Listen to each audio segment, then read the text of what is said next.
Assalamualaikum warahmatullahi wabarakatuh. Perkenalkan, nama saya Amlik Logik dari kelas Ilha 2C.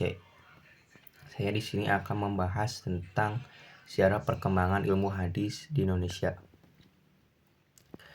Kajian hadis pertama kali di Indonesia pada abad ke-17 dibuktikan dengan ditulisnya kitab-kitab hadis oleh Nuruddin Araniri dan Abdul Rauf Asangkili. Araniri mengumpulkan dalam karyanya Hidayat Al-Habib fi Al-Targhib wa Al-Tarhib sejumlah hadis yang diterjemahkan dari bahasa Arab ke bahasa Melayu.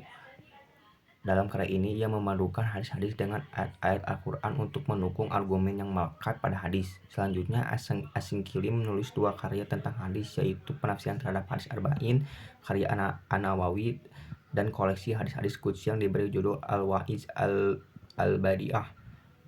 Asangkili juga menjadikan syarah kitab Muslim karya An-Nawawi sebagai salah satu rujukan penting dalam menyusun kitab fikih yang berjudul Mir'atut Tulab. Kitab-kitab tersebut dikarang di rangka yang bertujuan memberitahu masyarakat pentingnya hadis dalam kehidupan sehari-hari.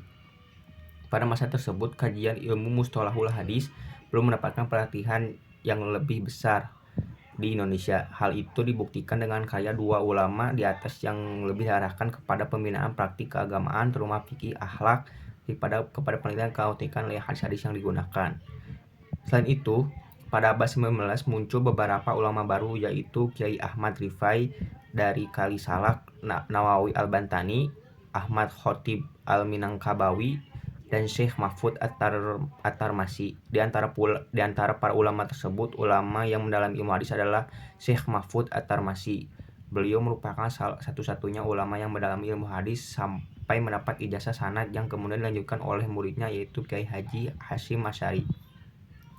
Lewat Kiai Hasyim Asy'ari inilah kajian ilmu hadis mendapat tempat berkembang yang subur setelah mendapat ijazah atau restu dari gurunya atas kelayakan dalam mengajarkan ilmu hadis. Beliau melakukan pengajaran ilmu hadis di pesantren miliknya, Pondok Pesantren Tebu Ireng. Berkat pengajaran tersebut, kajian hadis semakin berkembang hari demi hari. Bukti ketekunan pengajaran hadis tersebut dapat kita lihat dalam salah satu pekarangan Kiai Haji Hasyim Asy'ari, yaitu Risalah Ahlus Sunnah wal Jamaah yang sangat kental dengan hadis. Dan pada abad ke-20 telah banyak perubahan dari kemajuan dalam bidang pendidikan di Indonesia yang berpengaruh dan dijadikan sebagai media dalam kajian hadis. Di antaranya adalah madrasah. Melalui madrasah ini kajian hadis semakin berkembang dengan cepat. Pada pertengahan abad, hadis sudah mendapat perhatian yang besar dari ulama Indonesia, ditandai dengan adanya pemeriksaan terhadap sanad matan hadis untuk membedakan hadis makbul yang diterima dan hadis mardud yang tidak dapat diterima. Awalnya para ulama di Indonesia hanya membaca dan mengajarkan kitab-kitab hadis tanpa mengadakan pengkajian dan pemeriksaan terhadap kesahihan sanad dan matanya.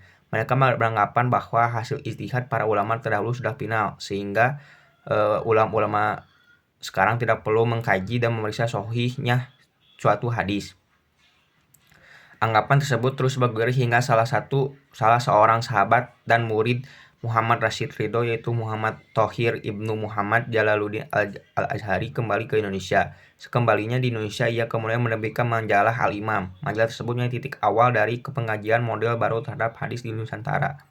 Majalah Al-Imam yang terbit pada tahun 1906 Masehi hingga awal tahun 1909 Masehi ini banyak tersebar di Sumatera, Jawa, Sulawesi, dan Kalimantan. Kemudian dilanjutkan oleh murid Muhammad Thohir, yaitu Abdul Karim Amrullah, dengan penerbitnya majalah Al-Munir di Padang pada tahun 1911 Masehi hingga 1915 Masehi. Dalam majalah ini menurut Hamka terdapat pula banyak kajian kritis terhadap hadis yang dilakukan oleh ayahnya.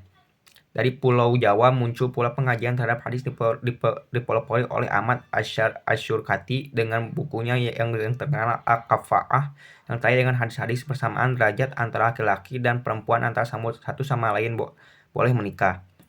Abdullah Ahmad HM Thoib Umar dan Abdul Karim Amrullah banyak terinspirasi dengan adanya majalah Al-Imam yang tersebar di Indonesia, hingga akhirnya mereka menerbitkan majalah Al-Munir pertama kali di Minangkabau pada tahun 1911 Masehi. Di antara ini, majalah Al-Munir adalah tentang kebaikan agama Islam dan kelapangannya berdasarkan Al-Quran dan Al-Hadis. Juga terdapat pula banyak kajian kritis terhadap hadis yang dilakukan oleh Haji Abdul Karim Abdullah. Di sini dapat terlihat bahwa masa ini hadis sudah mulai mendapat perhatian lebih dari ulama Indonesia. Telah banyak kajian yang mulai khusus membahas hadis. Akhir abad ke-20 dapat ditemukan kitab-kitab kajian ilmu hadis Indonesia, yaitu mulai beredar di masyarakat antara lain adalah Ikhtisar Ilmu Mustalahul Hadis, Sejarah dan Pengantar Ilmu Mustalahul Hadis, Mustalah Hadis, bahkan Ilmu Ani Hadis. Selain itu muncul pula pakar-pakar yang ahli dalam bidang hadis, mereka Hasan yang mendalami tafsir, fikih, al-faraid, mantik dan ilmu lainnya secara otodidak. Muhammad Mahfudz yang menguasai berbagai disiplin ilmu yang juga merupakan ulama Indonesia pertama yang mengajarkan kitab hadis Sahih Bukhari. Dikatakan juga bahwa beliau menulis berbagai karya dalam berbagai disiplin ilmu. Beliau lebih terkenal sebagai pakar dalam hadis, baik di riwayat hadis, mustalahul hadis maupun rijalul hadis dan lain-lain. Tidak jauh berbeda dengan Muhammad Mahfud, Mahmud Yunus juga menguasai beberapa disiplin ilmu, khususnya bahasa Arab dan tafsir. Hasbi As-Siddiqi pun telah mengarang dalam berbagai disiplin ilmu, mulai dari tafsir, hadis, fikih, dan usul, dan yang lainnya seperti Muhammad Syuhudi Ismail dan Fatur Rahman. Dalam kemerdekaan Indonesia, yaitu pada tahun 1945, kajian hadis di Indonesia telah menunjukkan kemajuan yang pesat dan mulai dikaji di perguruan tinggi. Islamic College di Padang pertama kali dibuka dan dipimpin oleh Mahmud Yunus, telah menggunakan kurikulum Universitas Al-Azhar Kairo. Kemudian ditutup sementara karena Jakarta diduduki oleh sekutu dan dibuka kembali di Yogyakarta dan telah diubah menjadi Universitas Islam Indonesia atau UII pada tahun 1948. Dan setelah itu mulai banyak berdiri perguruan tinggi Islam lainnya di Indonesia. Berdasarkan sampel di atas, dapat disimpulkan bahwa perkembangan hadis di Indonesia dari masa ke masa mengalami banyak perkembangan. Sebelum abad ke-18, pembelajaran hadis bercampur dengan ilmu-ilmu lain dan lebih bersifat aplikatif dibanding teori. Hingga abad ke-20, kajian hadis masih sekedar pengantar. Hadis itu terlihat dari beberapa karya muhadis yang masih banyak mengemukakan sejarah dibanding kajian analitis. Namun akhir abad ke-20 kajian hadis lebih dikembangkan lagi pada aspek kajian analitis dan untuk memenuhi kebutuhan akademis. Mungkin segitu saja yang dapat saya sampaikan. Mohon maaf bila ada kesalahan.